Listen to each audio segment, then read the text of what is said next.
Drinking my coffee this morning. I like my coffee the way I like my woman. Hot, white, and full of my cream. So I get a lot of questions about solitary confinement. I spent an entire year in solitary confinement. Probably more than that if you count the various... I did stints of solitary confinement. Some of these times I was tortured by the guards. I was placed on property restriction, and I was sprayed with pepper spray, and it made me tough. It made me better. It made me stronger. So I want to thank the guards for doing that. But one thing I can say about, solitary confinement, I've gone through long periods of time with literally just nothing, in a cell, in my underwear, with no mattress. I mean, they took my mattress away and everything. So I know what it's like to have nothing, to literally be in your underwear for a week. And to be on hunger strike and everything. I'm talking about we were refusing meals and everything. Me and my buddy Gorilla White. And Gorilla White's going to get out in a couple years here. And you'll see him on these videos. He's a very good friend of mine. And me and Gorilla White, we went on a hunger strike. So I know what it's like to have nothing. I know what it's like to not eat for like 9 days. And it was like more than a week. It was like 9 days. We didn't have anything to eat. We were in our underwear because we were on property restriction. We didn't have any books to read, nothing. I'm talking about spending the whole day in our underwear, like with no mattresses, no shit. It was just, that's the most probably insane experience I've ever been through, ever. It's actually pretty shocking that American citizens get treated the way that we were treated.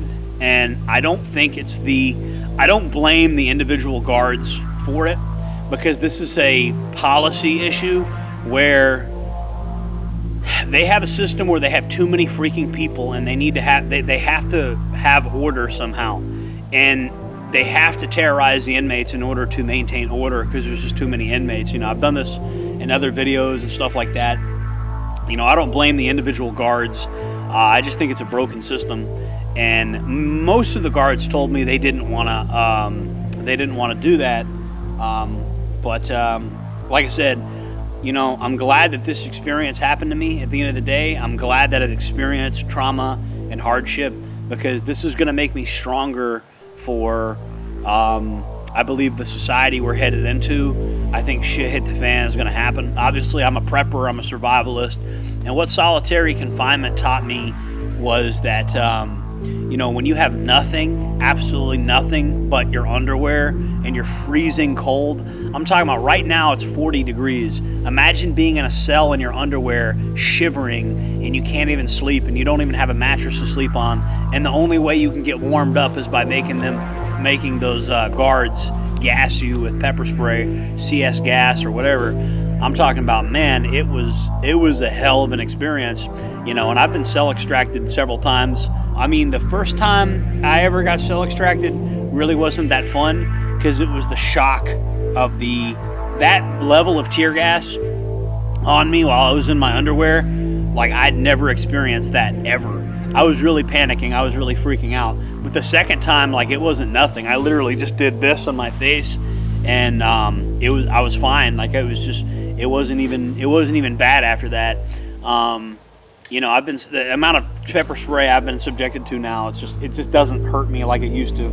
I've learned to live without, Now, in my current life now, I have so much crap, so many material possessions in my current life. It's insane. I'm not gonna lie. The amount of material possessions I have in my life currently is absolutely insane. And part of the reason I don't get mad at the guards that mistreated me is because, the best revenge is living well. And I'm living a lot better than a lot of those guards are. I got a 3-bedroom house. I got several buildings out here. I got a bunch of computers. You guys have seen, I got security cameras everywhere around here. This place is basically a compound. I basically live on a compound.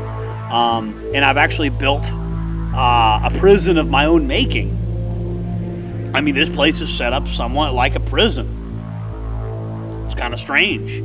And part of me is a bit institutionalized, and I would be lying if I didn't say there's certain aspects of prison that I miss. I prefer freedom. I prefer to be out here, but there's definitely certain aspects of prison that I miss. And what I miss the most about prison, to be honest, is the creativity that comes out of having nothing. This channel that I've built, a lot of the merchandise that I sell, a lot of the cool shit that I do out here right now was dreamed up in a solitary confinement cell while I was in my underwear shivering. And I had nothing to do but pace back and forth and think about things. And during that time, I came up with some fucking great ideas. And a lot of those ideas have come into fruition. And my subscribers have seen a lot of my ideas come alive. And what you see behind me, this life that I've built in the year and a half since I've got out of prison, was literally shit that I came up with in solitary confinement. And it was that sensory deprivation that really, it was that not having shit that really unlocked my true potential. It was that adversity and that hardship and that being pepper sprayed and that being mistreated and tortured that really brought out my best. It did. And some people would be broken by that and they'd never be the same. So it's not for everybody. But what I am saying is maybe go on a camping trip, or maybe force yourself to sleep in a bathroom for a week or something. I don't know. But I mean, I stayed in solitary confinement for an entire year. And later on, I did get some books to read. When I went to like close management, stuff like that, that was actually some pretty sweet solitary time compared to the other solitary time I've done. But if you rounded up all my solitary time together, it's probably like 2.5 years worth of solitary time, because I would get 30-day DRs and stuff, and pretty regularly I'd get DRs. I think the longest stint I ever did without a DR might have been like 9 months maybe. I think one time I went almost a year without a DR. If I ever went back to prison, in fact, I'd be going back to close management. I'd be going to CM3. Like, let's say I fucked up and got arrested right now and they sentenced me to prison.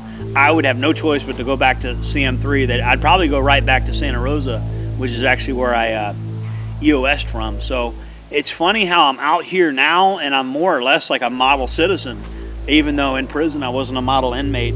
And honestly, I think a real red-blooded American cannot be a model inmate. That's my theory. And I know the FDC people wouldn't like to hear me say that, but it's just the truth. I'm not on Ricky Dixon's payroll, so if FDC doesn't like that I say that, boo-hoo. Ricky Dixon, I look forward to meeting with you and Ben Shapiro. Bring the briefcase full of money. Looking forward to it, man. As this channel continues to grow, as this channel continues to explode in popularity, more or less, I want to thank you guys for the continued support. All right, guys, see you on the next one. Jordan Jareb, signing off.